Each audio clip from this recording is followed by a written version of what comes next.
Well, welcome to Martini Time. Let me move this camera a little bit here.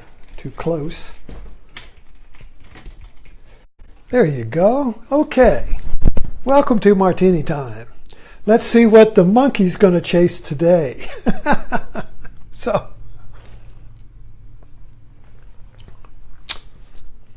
I get the gin is an interesting a liquor because you have 12, a half gallon. You can get one for $12, or you get one for $40, $50, or $60. The cheap gin or the expensive gin. Well, I don't know. You put a little bit of vermouth in the gin. The cheap gin or it all tastes the same to me. So it's a cheap drink. Anyway. So today something came up that I hadn't thought about for many years. A friend of mine was over here talking. We're talking about knots, and I remembered the name of a houseboat that we lived on in 1968. When I left in 1968, I had this, and I think I've described it, but anyway, I don't know who's dropping in here, so I don't know who knows what. Anyway, 1968, I had this dropout awakening where I just woke up one morning after listening to Krishnamurti in my sleep, and I was the personality that went to sleep the night before did not wake up the next morning, and I was totally outside of culture and the self-image in my whole life. I had dropped out of it, and so I was teaching high school, and I knew I could. I was no longer able to teach institutionally, let's put it that way. I had to teach kind of like I'm speaking now. Throw the textbook in the trash and just let the heart come out, But that was all new then, and that was all I had to do it that way, So anyway, I left the high school and went to Florida, Miami, and I was going to get a job down there teaching. But we bought a houseboat, and the houseboat was kind of like a floating trailer, styrofoam bottom. Some fella had designed it and built it. 2 outboards on the back. It was a square box. Had 2 bedrooms, a living room, a kitchen, bathroom. And so we bought that. We were living at Miami Yacht Basin. It was called Rama Yacht Basin in North Miami Beach. And the name of the boat was the Naughty Knots. And so I just thought of that this morning, and I went up and found the old, let me see if I can show this to you, just so you know it's real. I'm going to flip this thing, and then I hope I can get it back. Well, it doesn't give me a flip. So anyway, I'll show you here. But you see there, that was, but it's reversed. So that was our sign on our Naughty Knots boat. And, I see the flip down here. Okay. So anyway, I got to thinking about Naughty Knots. What a great name.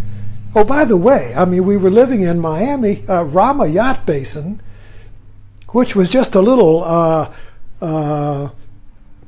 old little yacht basin in a mangrove swamp in North Miami Beach on a little river, and that emptied into the Sound, and the inland waterway, and it was fix it up as you go. The docks were all falling apart, and there were abandoned cars, and it was called Rama Yacht Basin.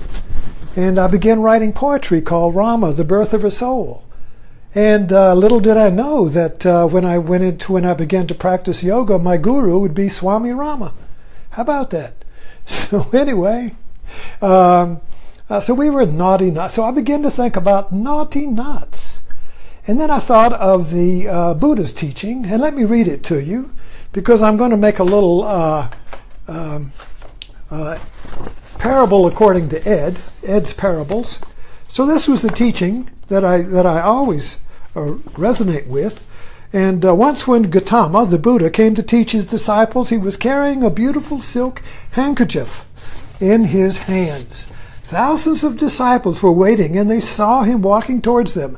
They were surprised to see such an article in the Buddha's hands, as it was most unusual.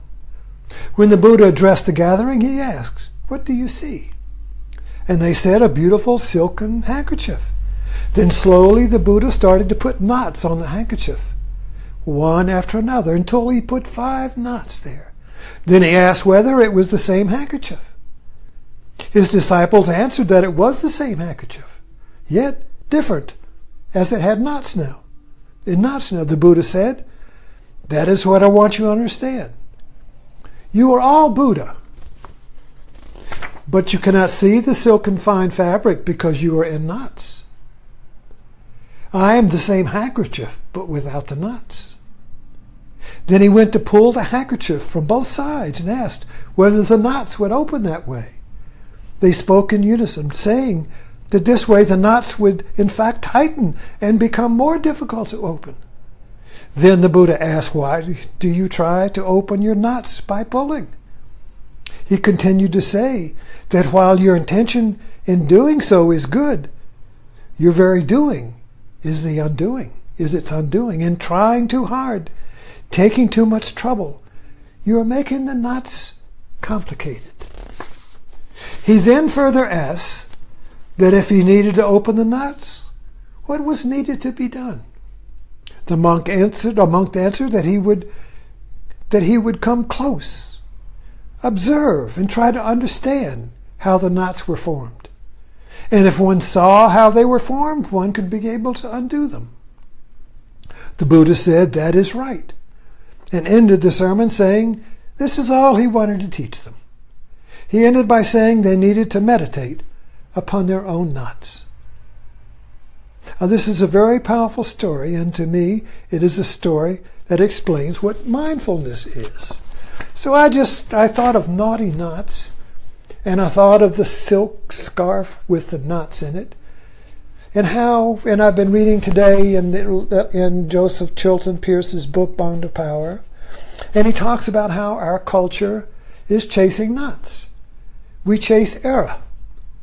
We chase the obstacles in the error and focus on trying to untie the knots, but all we do is create more knots. Our whole technological culture is creating knots. You have a problem, you create a solution to undo the problem, and it creates more knots. A great example was, the famous one was DDT.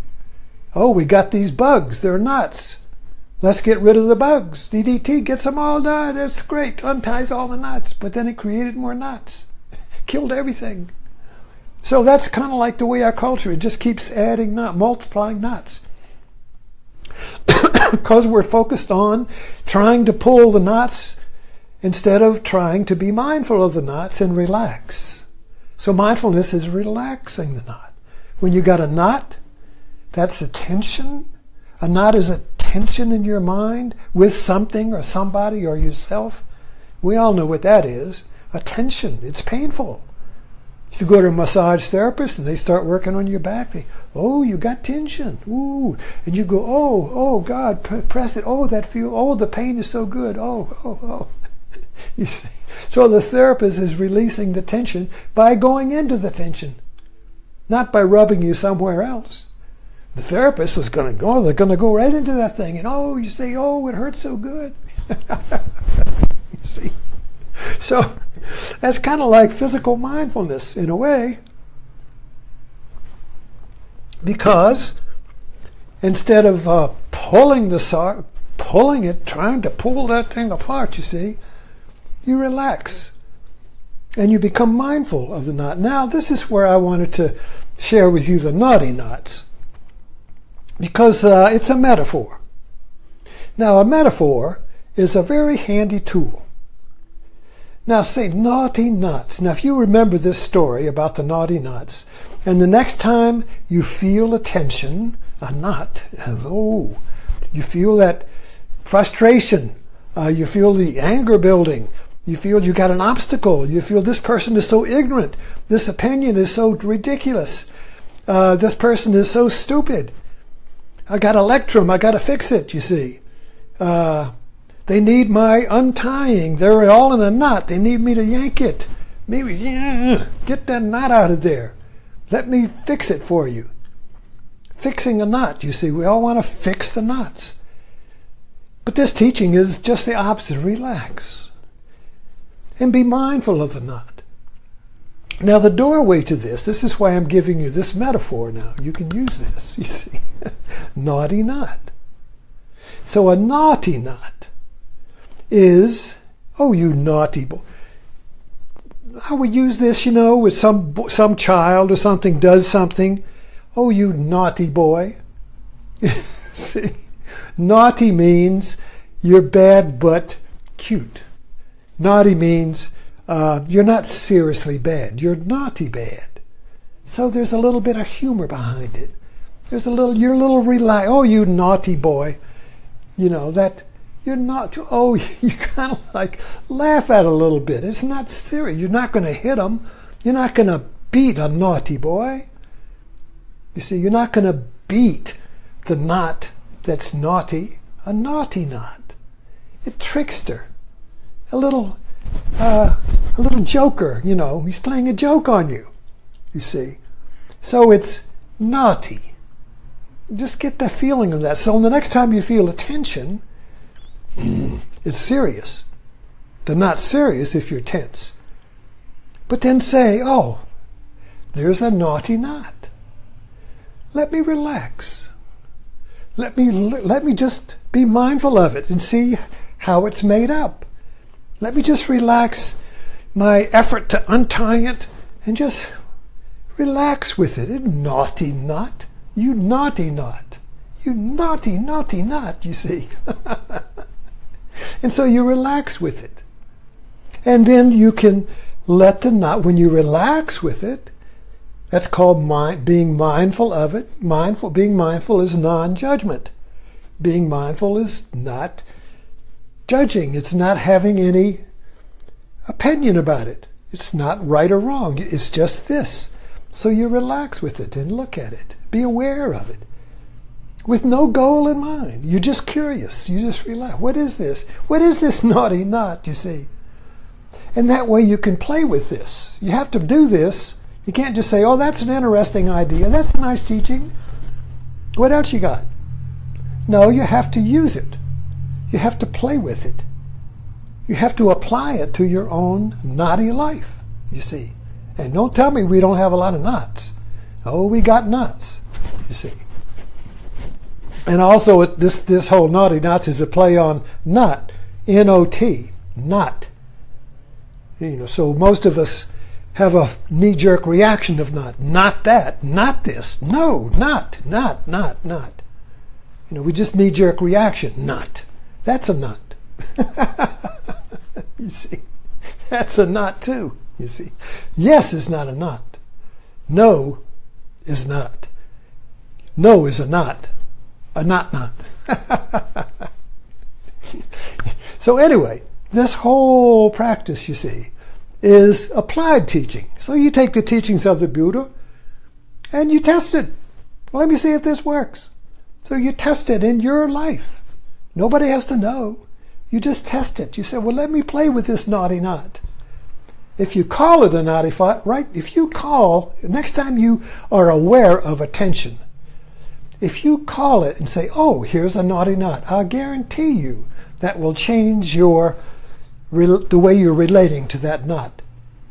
If you address it and name it a naughty knot, that will change the way you relate to it. From to, oh, let me see who you are. Let me see how you're knotted up. Because don't forget, the knot is you.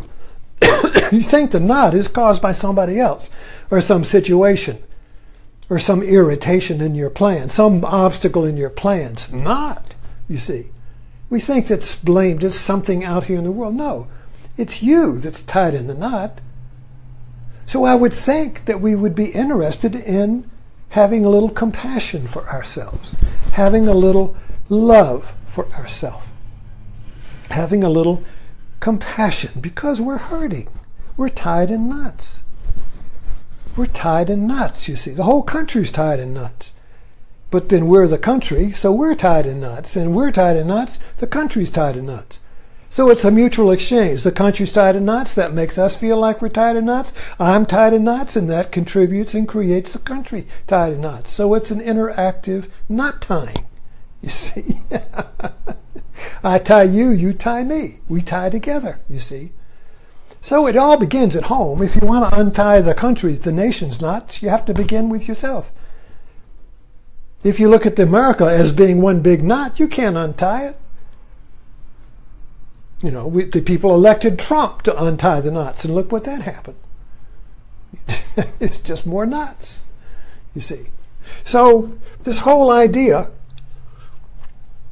this teaching that the Buddha is sharing, basically, is don't try to untie the knot, because the trying to untie the knot ties the knot.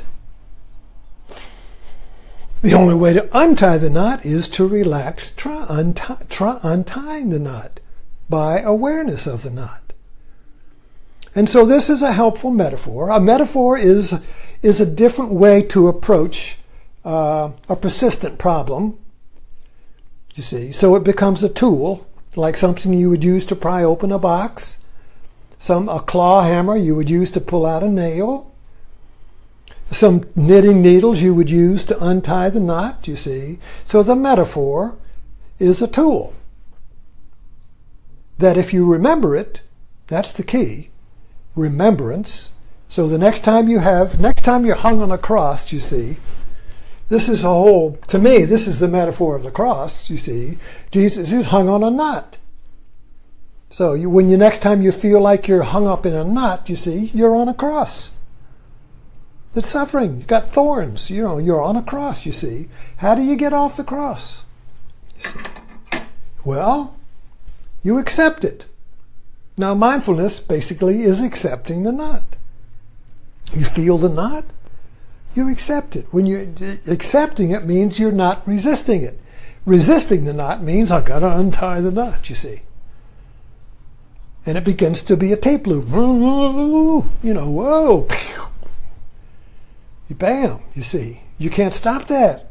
It's like a feedback loop. Whoa, whoa, whoa, whoa, whoa, you see. So you get to first, whoa, there's the knot, you see. And if you can catch it there and call it a naughty knot, hey, believe me, something will happen. Something will shift. Because now you're looking at the knot as something naughty. You can look at something naughty. It's not serious,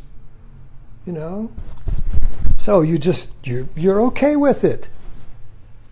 If the child is naughty, you don't beat the kid, you see. You laugh. You naughty child. You naughty boy. We like naughty.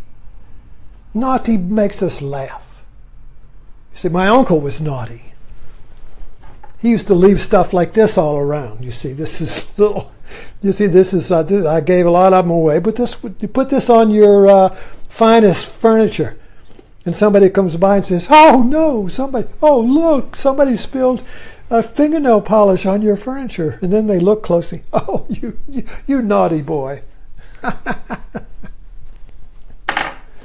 You see? So the knot is a naughty knot. It's just there to make you laugh. So when the knot lines up and you call it a naughty knot, you accept it. And when you accept it, you look at it. You release it. And it's free. The energy that's got up in it is free. And where does that energy go? Into laughter.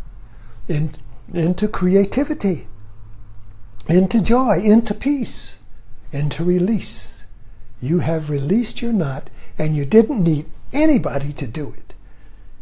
You didn't need anybody else. You didn't need medication. You didn't need the priest. You didn't need the politician. You didn't need anybody. You released the knot. You see, you liberated yourself. And that's a great thing. So remember naughty nuts. See you tomorrow morning.